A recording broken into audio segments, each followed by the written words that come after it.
Hey guys, this is Marie from Sheets That Teach. I am a special education teacher and advocate, and I've partnered up with Laura from You Are Love Templates. She is the spreadsheet mastermind that brings all of our special education teacher data sheet dreams to life. She has a lot of tools for outside of the classroom that I absolutely love. So if you ever need support in your own life, I highly recommend. And she also has an amazing Google Sheets course that you can learn how to do a lot of the amazing things that we create for you guys. If you'd rather create on your own, I highly recommend her course. It's aesthetic, it's everything. But let's get into it. What we're doing today is we are going to be setting up our letter ID and sound tracker. I'll just go over, highlight some really cool features before we get into it. So you have this beautiful little student info, and you can mark if they have an IEP or not. And then again, you can just go ahead and put in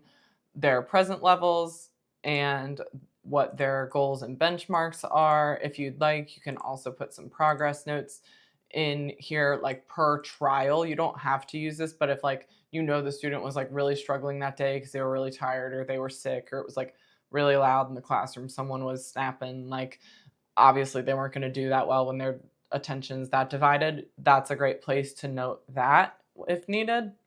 And then you are going to get this beautiful little dashboard that is going to compare. So your upper half is your upper and lowercase ID, and you can see, how many they got correct in their accuracy. Something else that's really, really cool is you can also see the letters they missed. And so then once you get down here, you can actually, once you're assessing letter ID and sound, you get this beautiful little graph to see how they're doing with that letter ID and sound knowledge together. And then you have a summary of all their trials again, where you can see how many they got correct for ID, then sound, their accuracy, as well as letters missed. And then obviously you have all of your ways that you can assess to differentiate that. So you have just your uppercase ID, just your lowercase ID. Then you have letter ID and sound when you're presenting the flashcards as an upper and lowercase pair. They're together, like uppercase M, uppercase N, lowercase n.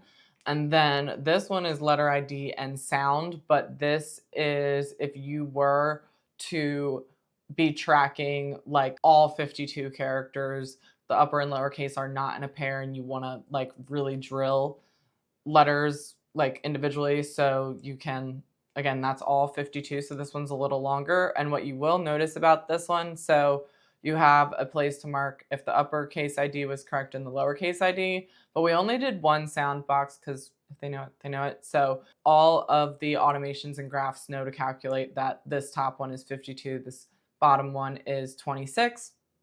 And then something else that's also amazing is you have this practice letter section. So you would just go to whatever you were assessing.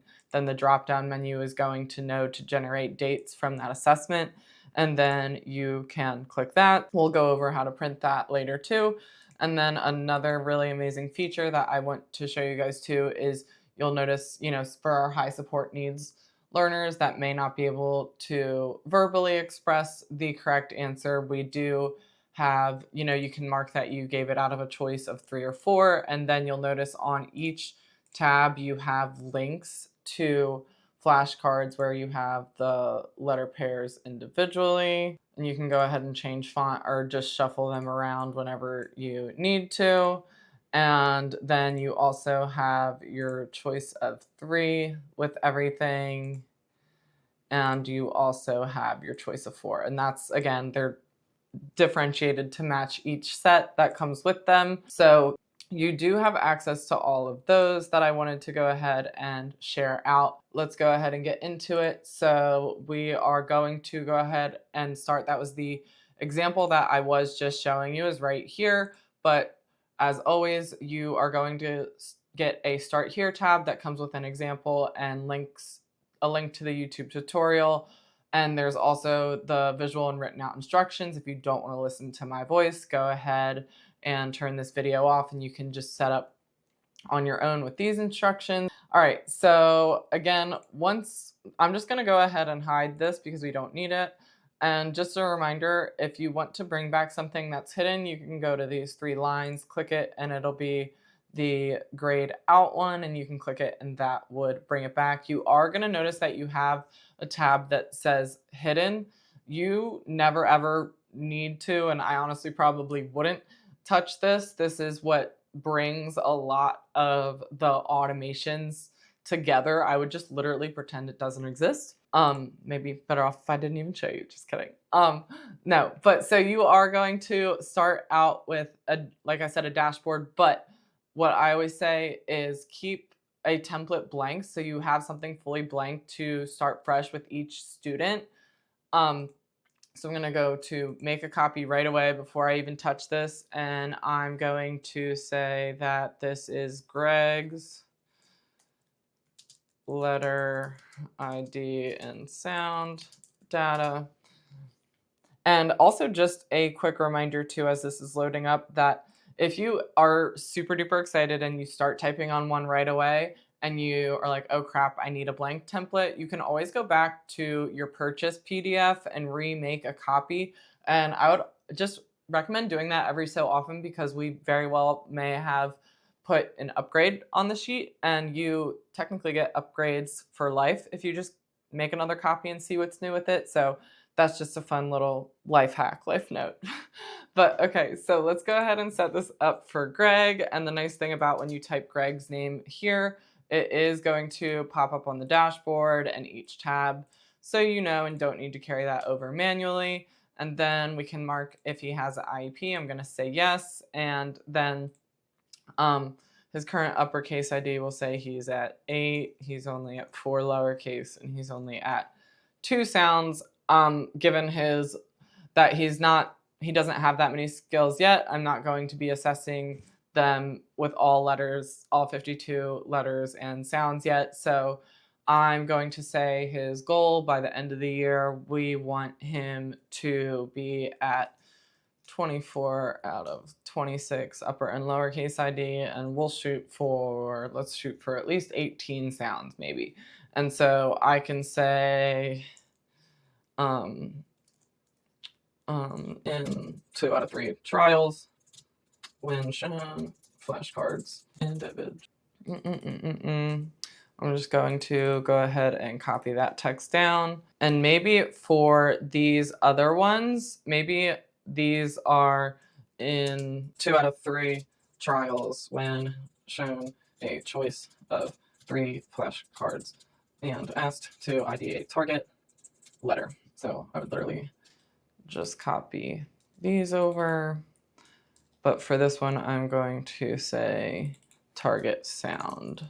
And maybe his benchmark for that is he's at 8, maybe he's at 12, 8, and 6. Again, you get the point. You can go ahead and carry that through. Like say he's gonna be doing choice of 3 again for that next benchmark. I can go ahead, copy that there, fill in what his new numbers would be. And you also do at the end have a place to mark if they were making progress or not, or if they mastered it. So that's just another beautiful way to keep track and have something tangible for your data and to share with the parents. So then, and again, if I wanted to write notes specifically on how a trial went, or maybe some different conditions of maybe why they struggled that day, I could do so here. You're going to see our dashboard, and now there's not going to be anything on it yet because we don't have anything yet.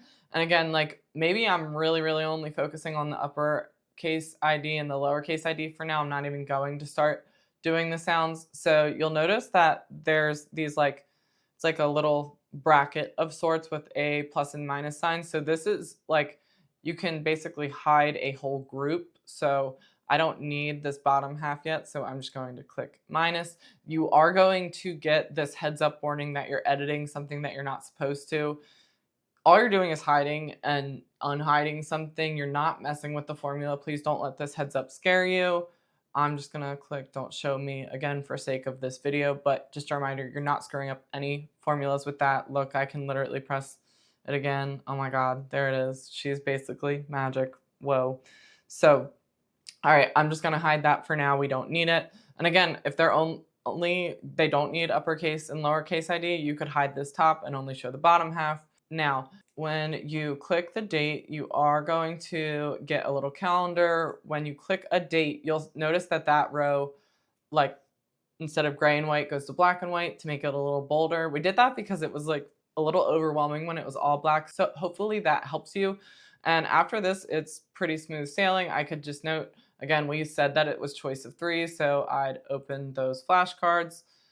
I'd have these on an iPad that he could literally just scroll through. And then again, you just start clicking through as he goes. If they get it right, it's a check. If they miss it, you are just going to leave it blank. So, and if you say you didn't get to the full alphabet, you could literally backspace on the ones you didn't get to, and it would know not to calculate those in. See how my total over here is now 24 instead of 26, and it would adjust on the dashboard accordingly. But I'm going to go ahead and undo that, and just so we can have, like, I just think it'll be easier if we can see the full 26. So I just want to get at least 2 trials filled in for you guys so you can kind of at least see what his dashboard would look like. And then the other really great thing too is it also, if you see these accuracy totals down here, this will tell me, he's identifying T 100% of the time. He's really struggling with that S. Maybe he thinks it's a 3, something like that. All right. So again, I think this one's really self-explanatory, and you have those flashcards, which hopefully really helps you guys out. Again, you're going to click a date, and then again, that row will kind of brighten up in a sense for you. You can go ahead, start clicking through. Again, if they get it wrong, you're going to leave it blank. If you don't get to the full alphabet, you can literally just press backspace on the cells that you did not get to. Also, this is also a really fun hack that you guys might like. Say that you didn't have your data sheet with you, but you just, pulled your kid for a small group and you ran through some flashcards with them, and you were like, oh my God, they did perfect, 26 out of 26. I didn't have my data sheet with them. Rather than having to click each individual one, I feel like a life hack that some of you might not know. You can, if you hold down Shift as you are going across, and then I'm just clicking my arrow, everything I want. Now, if I press spacebar, everything that's highlighted is going to be checked off. Boom. Oh my God, crazy, right?